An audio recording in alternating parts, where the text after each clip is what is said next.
In this video, we are going to discuss about the integration by trigonometric substitution.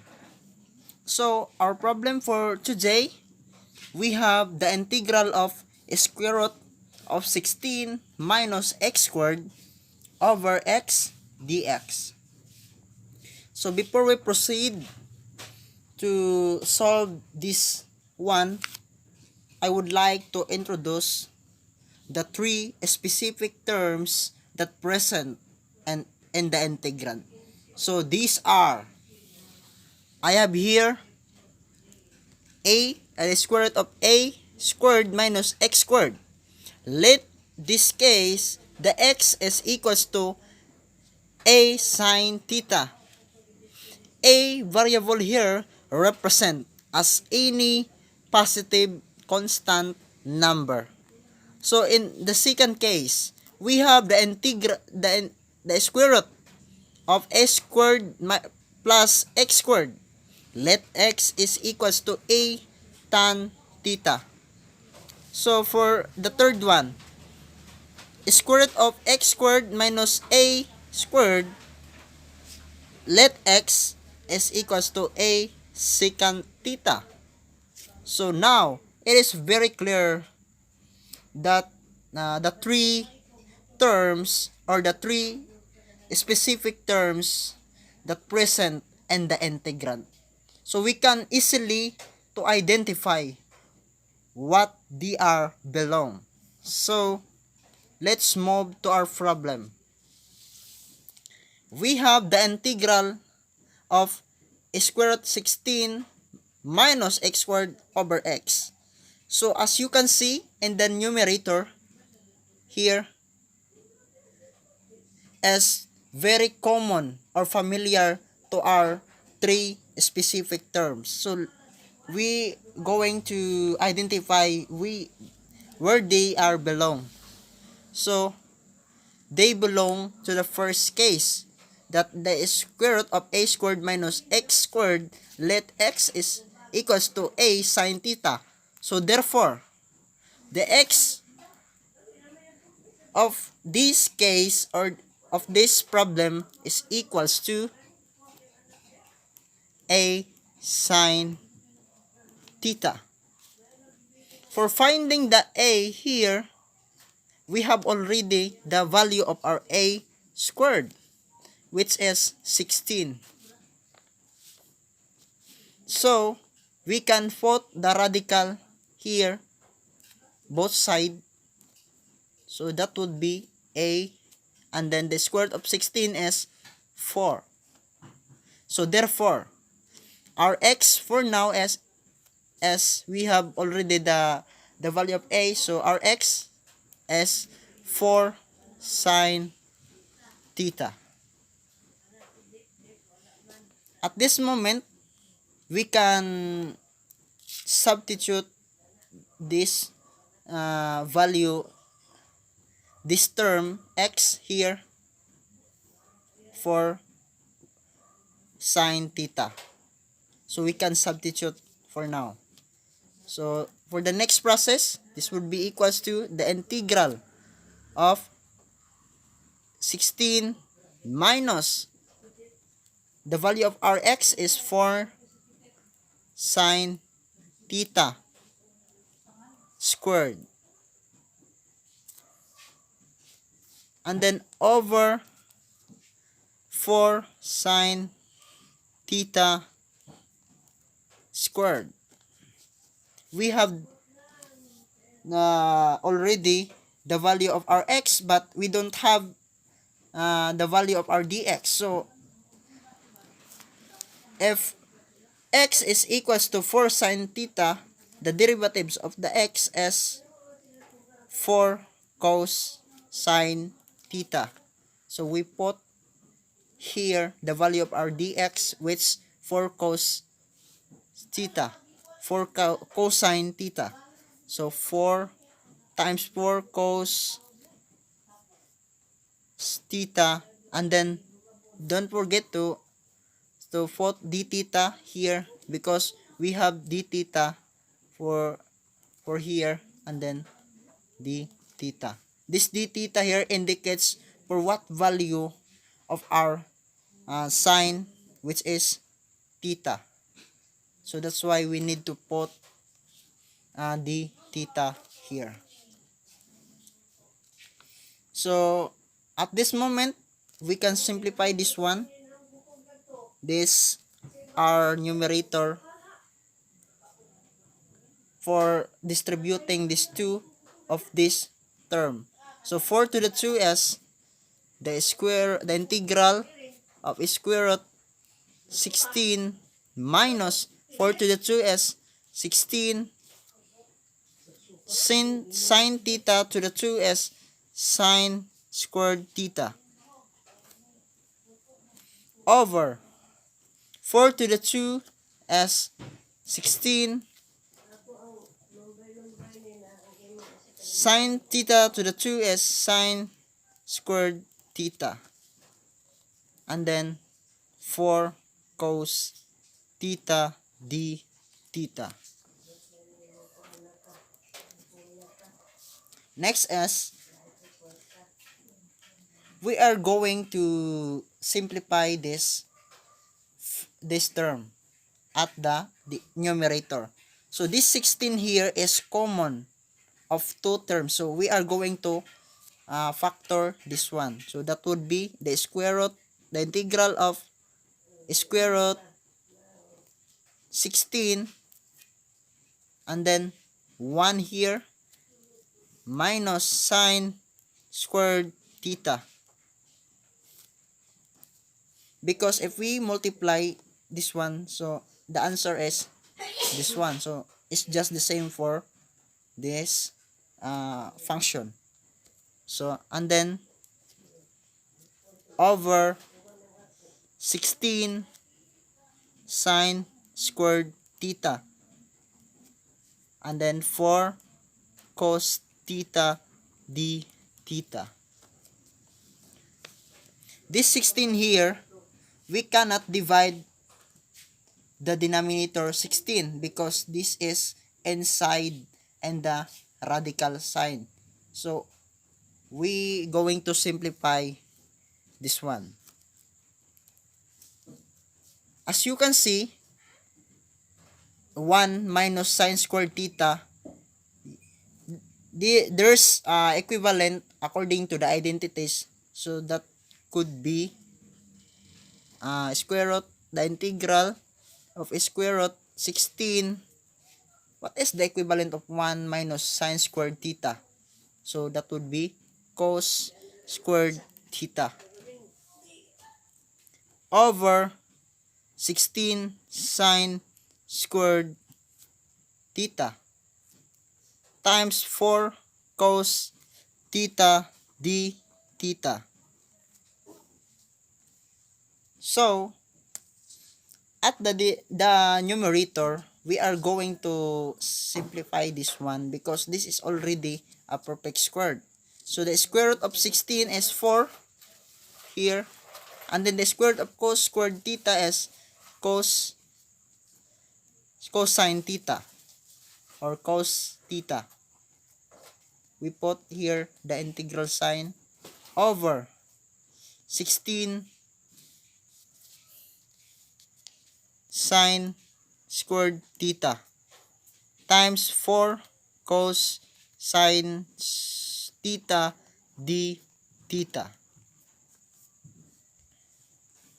For now, we have here the exponent 1, and we can multiply this linear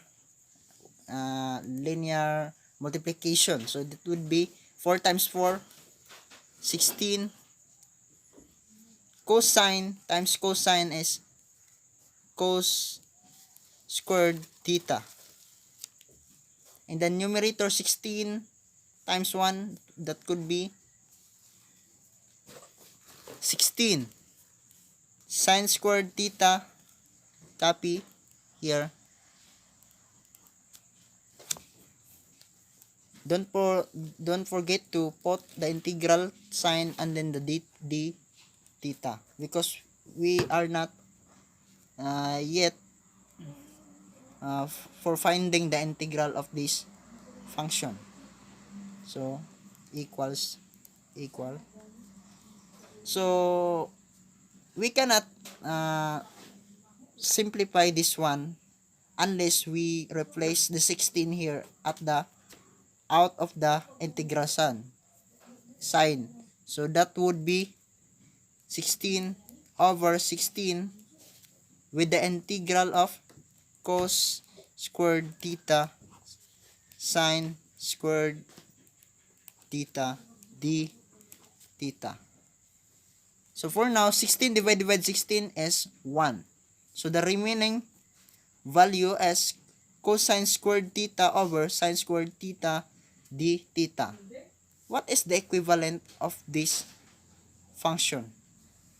So the equivalent of this function according to the quotient identities, that could be the integral of cotangent squared theta d theta.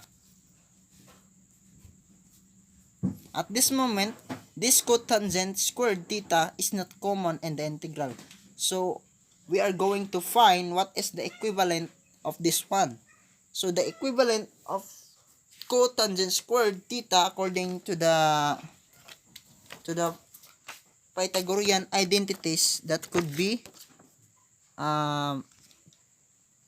cosecant squared theta minus 1. So that could be cosecant squared theta minus 1 d theta. And now we are going to find the integral of this function. So what is the antiderivatives of cosecant squared theta and then minus 1? So the antiderivatives of this term is negative cotangent theta, because the derivatives of cotangent theta is equals to negative cosecant squared theta. So therefore, the antiderivatives of cosecant squared theta is negative cotangent theta minus, what is the antiderivatives of a constant? The antiderivatives of a constant is theta here, and then plus c. So for now, we are successful for finding the integral of our problem.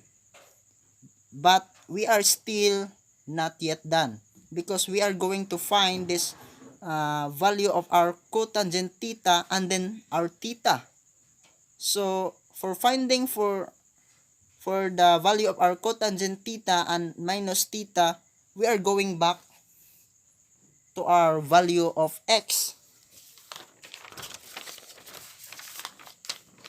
So our value of our x is equals to,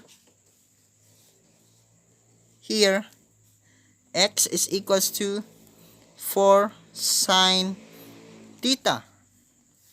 So we are going to divide both side 4, and then 4, and 4 divided by 4 is 1. So that could be sine theta, and then the value of sine theta is x to the 4. And now we can create a right triangle in order to get the specific value of our cotangent theta and minus theta. So we can make a right triangle here.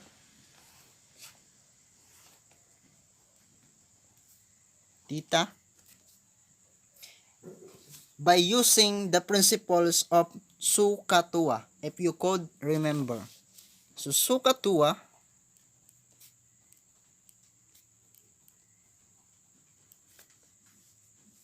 so if sine is equals to opposite over hypotenuse, so what is our opposite? sine is equals to opposite over hypotenuse. So our opposite here is x. We put this one. And then our hypotenuse is 4. We put this one. And now we are going to find the value of our adjacent, because we cannot get the specific value or the value of our cotangent theta if we don't have the value of our adjacent. So we have here E is equals to, so for finding the adjacent, we are going to use the Pythagorean identities. Theorem. So we have A squared here plus B squared, and then is equals to C squared. So this would be the formula of Pythagorean theorem. We have already the value of our hypotenuse, which is 4. So we can substitute here 4 to the power of 2, and then our A represent of our adjacent, we don't have a value. So we put here A squared plus our B as x squared. And then x squared here, we transpose into the right side. So this would become 4. So 4 to the 2 is 16. So that could be 16. And then we transpose this x squared at the right side. So that would become minus x squared. So the remaining in the left side is e squared. What we are going to do, we put both sides the radical sign. So cancelled, a, and then the square root of 16 minus a is x squared. So this is the value of our a. So we put this one into this place. So the square root of 16 minus x squared. For now, we can get the value of our cotangent theta and then our theta. But we need to identify first if tangent theta is equals to opposite over adjacent,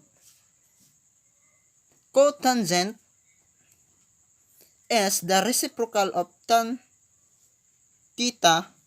So therefore we have adjacent over opposite, because tan or cotangent is reciprocal of tangent. So for now, what is the value of our adjacent? The value of our adjacent, we have here square root of 16 minus x squared. Put here 16 minus x squared. And then for the opposite is x. So we can replace the value of our cotangent theta into square root of 16 minus x squared over x minus what is the value of our theta. So we are going back to the value of our x in order to get the value of our theta. So if x is equals to 4 sine theta, so we are going to divide both side 4, and then 4 cancelled. So the remaining value at the right side is sine theta, and then x to the fourth. We are now finding the value of our theta. So we are going to put both side, or we divide both side sine without theta over sine. So sine here at the right side can be cancelled because sine over sine is equals to 1. 1 times theta is theta. So the remaining at the right side is theta, and for the left side is x to the fourth, x over 4 over sine.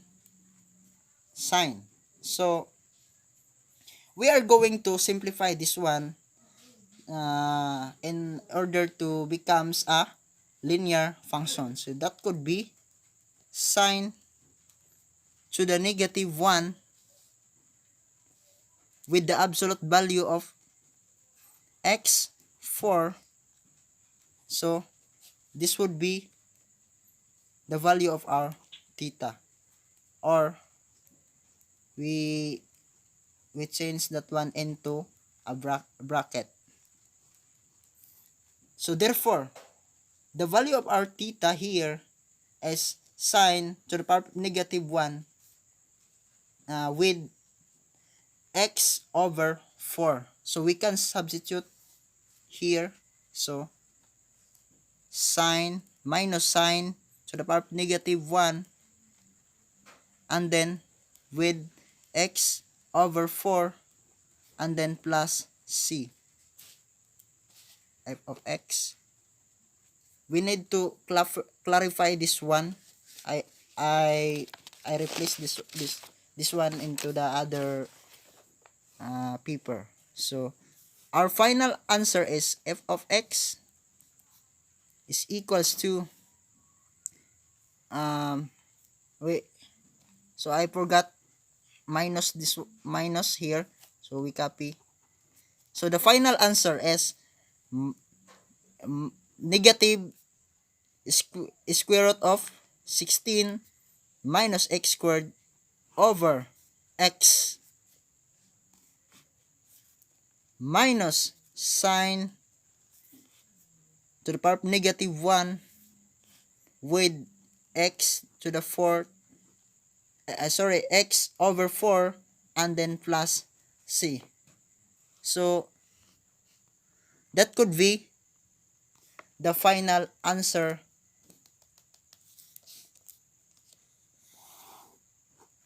of our problem for today, which is the integral of square root 16 minus x squared over x dx. So here is the process for solving of our problem, and then this one.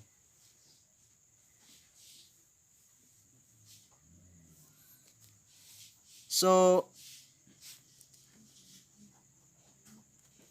thanks for watching my video, and don't forget to subscribe of Pilans 57 CFD channel.